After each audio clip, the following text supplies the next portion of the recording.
I would truly like for you all to pause the video and take time out to read the disclaimer for this upcoming video. Thank you all so much. Yeah, I hope everyone is doing well on today, tonight, wherever you may be, or whatever. So today we're gonna be reacting to part 20 of Who the F Did I Marry. So without further ado, let's jump right into it, you guys. Get everything set up and let's get it. All right, part 20 of Who the Fuck Did I Marry? Alrighty. So, after the black Dodge Charger incident, things were quiet. Legion was fine. Legion slept just fine. Me, that shit played over in my head for days and days and days. I'm sure he did. On one hand, I was like, I know nobody came. My head knew nobody came to the house. My heart was like, but maybe he didn't make it up. So the head and the heart were absolutely playing a tug of war. And then even the neighbor had said she didn't see anyone on her camera, so didn't nobody come out there, y'all. Which we figured already, though. Because, again, I really couldn't fathom that he was making it up. But nevertheless, I filed it in the back of my mind, in my little filing cabinet, my mental filing cabinet. I get you. So, a few weeks later, we go out to eat at this restaurant in Atlanta. It's a burger place, and I'm going to do my best by the time I post this to put the name of the burger place on the screen. So we go to the burger place, eat dinner, everything was fine. As we are leaving, he says to me, did I ever show you where my grandmother's buried? This is the grandmother that passed away from COVID in 2020. And I said, no. I was like, we haven't been over here. And so he was like, let me show you. So he drives us to the cemetery, which is not far from the restaurant. He drives us to the cemetery, goes around and around, and then it comes to like a little hill in the cemetery. And he was like, you see the headstone. The headstone had like the family name on it. Okay. And it did not have, for example, John David Doe. It just had Doe. Okay. Okay. So there were no dates on it. So it reminded me of just a headstone where it was probably multiple family members buried underneath it. That's what it reminded me of. And so he was like, my grandfather and my grandmother are buried there. I do recall him telling me when the grandmother died in 2020 that she wanted to be buried next to his grandfather.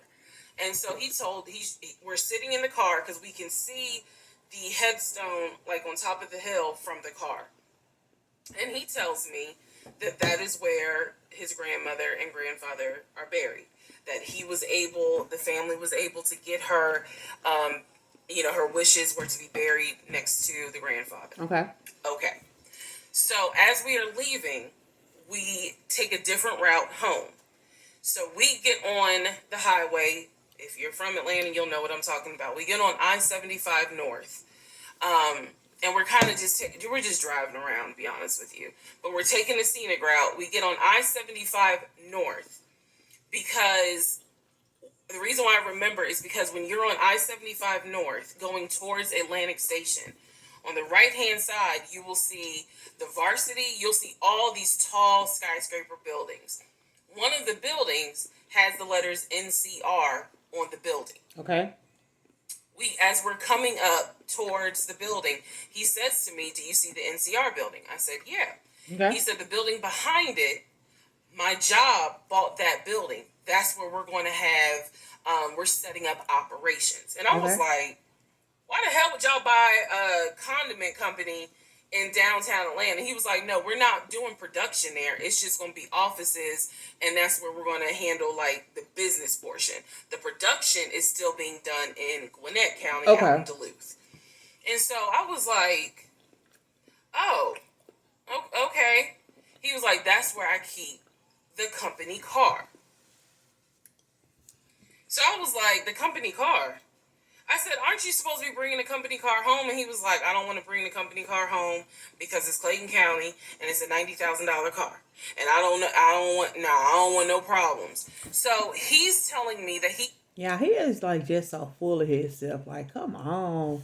And something even telling me that he's even lying about the whole company situation. Because at this point, it's like he just been lied about so much. Like, it's just hard to believe anything that come out of his mouth. Like, He keeps the company car at the building downtown Atlanta that's behind the NCR building.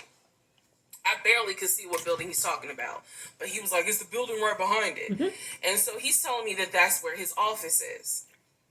So I said to him, "Take me to your office. mm, I know it's a Saturday, but shit, you wanted the VPs, right? right. So take me to your office." No, I had not been to his But he office can't do it. simply because, again, COVID. So I was like, "Take me to your office," and he was like, "I can." He was like, "That's no problem." So More excuses. do I have the other phone? I do. So y'all are in luck. So I can maybe reenact how this goes. So he gets off the exit and starts driving towards the NCR building.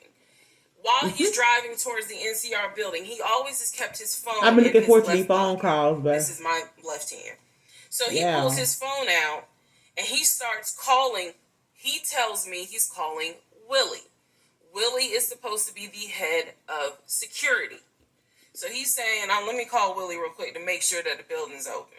Yeah. I've been looking forward to this. So he proceeds.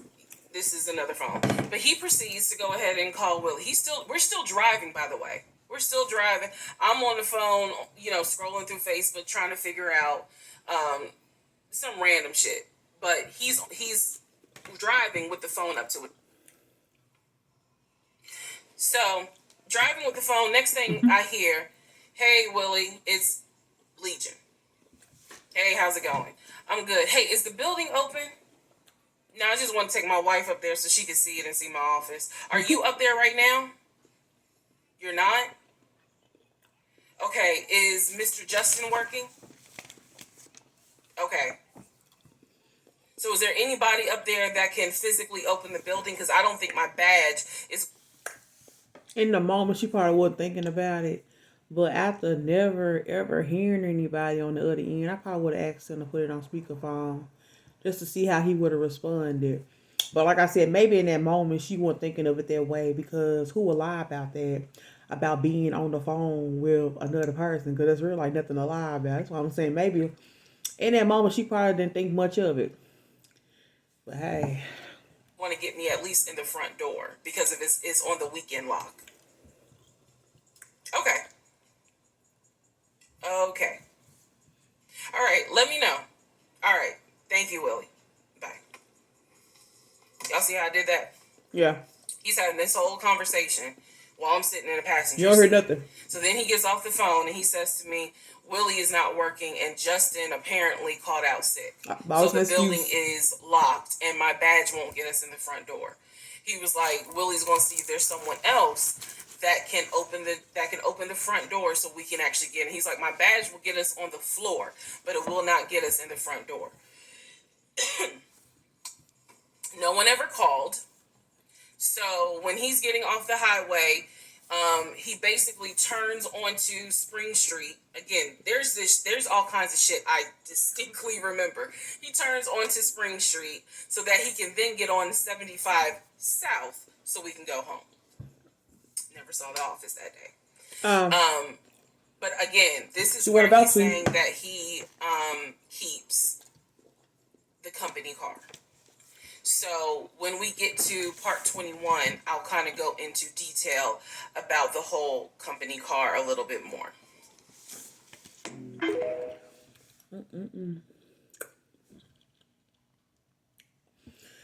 But comment down below and like let me know how you all feel about this series, and I'll catch you all on the next video. Take care.